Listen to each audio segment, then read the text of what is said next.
That's my hubby right there. Very supportive. No? While nandun ako sa loob, siya yung nagbi-video sa akin. No? Sige, manganak ka na dyan. What's up everyone? Kauwi lang namin, no? Kararating lang namin galing sa Kaiser Hospital. Kasi maaga ang appointment ni Lola, no? Maaga po ang appointment ni Lola. And, dang, I'm proud of myself. Guys, kinaya ko yung ano, no? Yung procedure sa ano?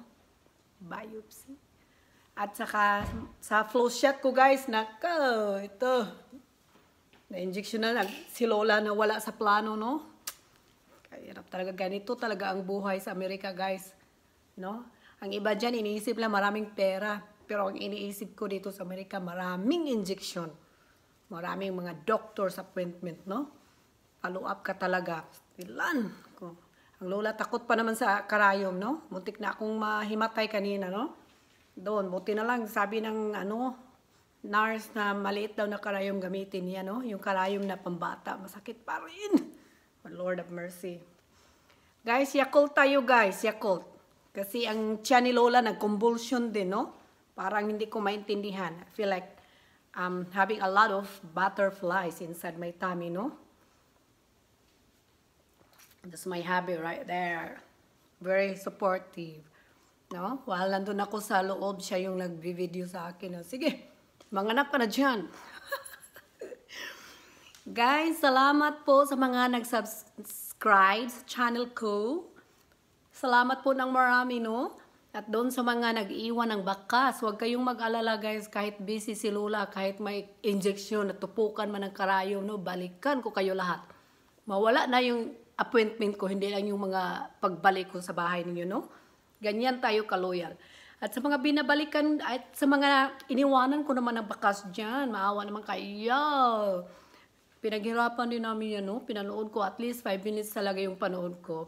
Pag medyo marami na, halimbawa, pag marami nag-aantay sa akin, 3 minutes, no, 3 to 4 minutes, yung pinaka-minimum na kiniklik ko yung video, no? Pasensya na kasi marami talaga nag-aantay, no? Tapos, limited yung oras natin. But kahit limited, hanapan ko pa rin ng time na makulayan ko rin kayo, no? Mabigyan ko rin kayo ng injection. Pasensya na, guys. Yung dila talaga ni Lola, guys. Ito talaga yung dila ko. Pa-injectionan ko rin nyo. Kasi ano, itong dila ko, guys, naka-tune in lang talaga to sa Bisaya since birth. Yan ang problema. Kaya ayun. Tigas ng Tagalog. Pag English din, mali-mali. Ganyan talaga ang buhay ni Lola, guys, no? Okay na lang yun, ha? At least, kiniklaim ko, no? Na hindi talaga ako marunong mag-English, no? Hindi talaga ako perfecto, no? Hindi ako fluent kagaya ng iba dyan. Right, my love? Yung asawa ko, guys, kahit ano sabihin ko, ang sagot niya, Iwan ko lang, naintindihan pa niya, no? Kasi nag-nosebleed din yan sa akin, eh. Tagalogin ko rin kasi yan, eh. Tsaka Bisaya, tagbis yung tawag ko dyan, guys. Tagalog, Bisaya, no? Yan na yan, no? Ano lang yan? Ano bang tawag dyan sa revenge? Sa Tagalog. Hindi ko na lang isipin, guys, kasi ang feeling ko ngayon, parang nag-convulsion pa ako sa, kanina, no? Sa appointment ko. Hindi kasi madali yung biopsy, guys. Medyo masakit talaga, guys, no? Pero wala akong magawa. Ganyan talaga, no? Kasi health is wealth. So, kahit gustuhin ko mang tumakbo palabas, wala akong magawa kasi gusto ko pa rin mabuhay sa mundo, no? Para marami pa akong matutulungan, no? Hindi ko na lang isipin yung sarili ko, guys, no? Kasi yung sarili ko, safe na. Pagising ko sa umaga, hindi ko na problemahin yung may kakainin pa ako, no? Safe na. Makakain lang ako ng 3 beses ang araw.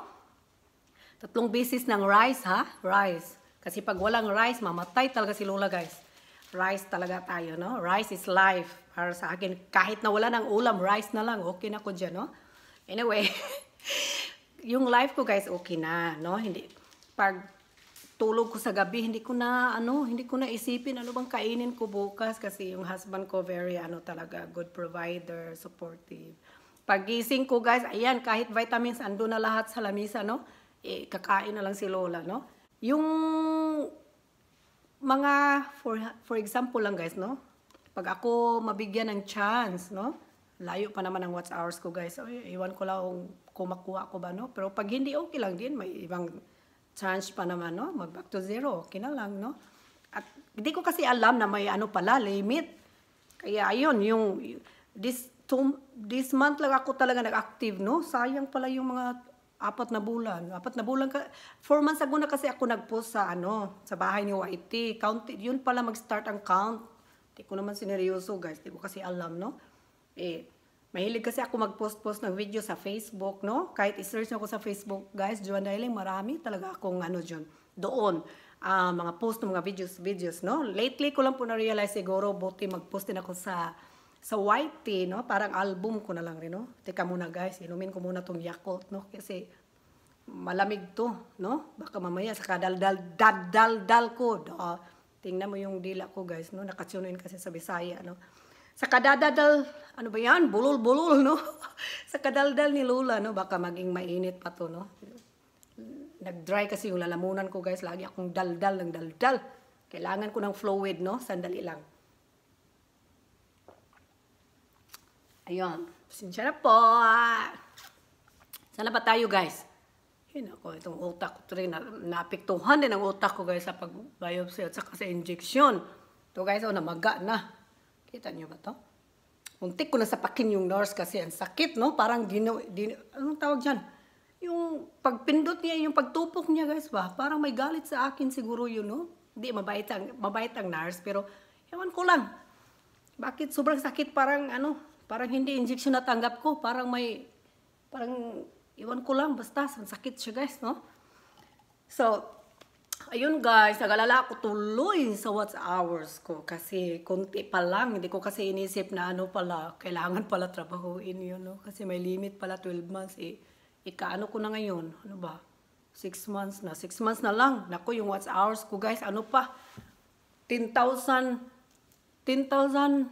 watch time pa lang. Ano yan? Minutes, di ba? No? So, konti pa lang tulungan nyo naman ako. Oy. Kahit anong kitain ko, bigay kong tulong, no? Kasi di natin alam ang buhay natin. Bukas, pagkunin na tayo ni Lord, tanungin tayo ni San Pedro, ano bang nagawa mo sa earth? Nga. Bye guys, and see you again for my next video. Have a nice day and God bless us all. Bye!